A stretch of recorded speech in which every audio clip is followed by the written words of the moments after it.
Sabi nila kapag daw nagkakagusto ka sa iba, na take ka na, mali daw ba talaga yun?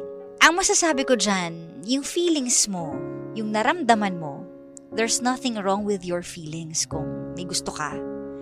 Pero it's wrong when you try to steal the person. Pag nakaramdaman ka na, umiwas ka na. Kasi alam mo naman sa utak mo na mali na hindi pwede. Pero pag gumawa ka pa ng paraan para i-support yung feelings mo, dun magiging mali. Don't try to orchestrate your feelings. Keep your distance right away. Kasi kapag pinatagal mo pa yan at pinag-isipan mo pa yan, matitisod ka pa, madadapa ka pa. Diba? Kahit kunwari man lang, inamin lang sanang